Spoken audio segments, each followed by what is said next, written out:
اللہ تعالیٰ نے اس دنیا میں ایسا نبی بھیجا جنہوں نے حق کی خاطر اپنی آواز بلند کی، ایسی آواز جو ظلم کے ایوانوں تک گونج اٹھی، مگر حق کی یہ صدا ایک ظالم بادشاہ کو برداشت نہ ہوئی۔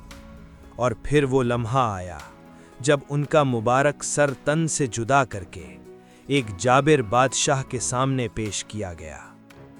یہ واقعہ اس وقت کا ہے جب فلسطین کی سرزمین پر ہیرودیس نام کا ایک ظالم حکمران حکومت کر رہا تھا۔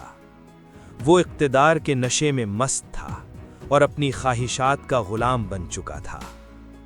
ہیرودیس اپنے بھائی کی بیوی ہیرودیاس کے عشق میں گرفتار ہو گیا۔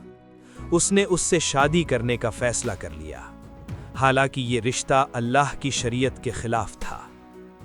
دربار سجا ہوا تھا، مشیر موجود تھے، سپاہی موجود تھے، لیکن کوئی بھی سچ بولنے کی ہمت نہ کر سکا۔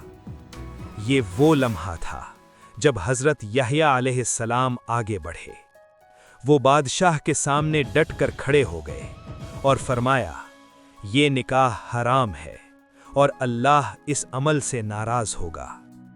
یہ الفاظ بجلی بن کر گرے، دربار میں سناٹا چھا گیا۔ بادشاہ کے دل میں تذبذب تھا، لیکن ہیرودیاس کے دل میں آگ بھڑک اٹھی۔ اس نے بادشاہ کو اکسایا اور حضرت یحییٰ علیہ السلام کو قید خانے میں ڈال دیا گیا۔ قید خانہ تاریک تھا، ہوا سرد تھی، مگر ان کا ایمان روشن تھا۔ پھر ایک دن بادشاہ کی سالگرہ آئی، محل چراغوں سے جگمگا رہا تھا، رقص و سرور کی محفل سجی ہوئی تھی۔ اسی دوران ہیرودیاس کی بیٹی نے رقص کیا۔ بادشاہ بے حد خوش ہوا اور کہہ بیٹھا، جو مانگو گی تمہیں دیا جائے گا۔ لڑکی نے اپنی ماں سے مشورہ کیا اور ماں نے کہا، مجھے حضرت یحییٰ کا سر ایک تھال میں چاہیے۔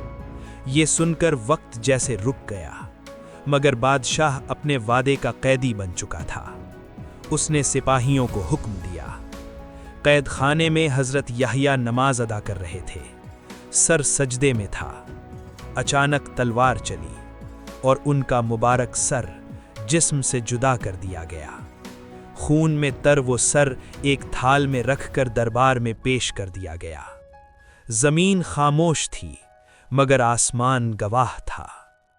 آج بھی دمشق کی جامع اموی میں حضرت یحییٰ علیہ السلام کا مقام موجود ہے، جو حق پر ڈٹ جانے والوں کے لیے ہمت کی علامت ہے۔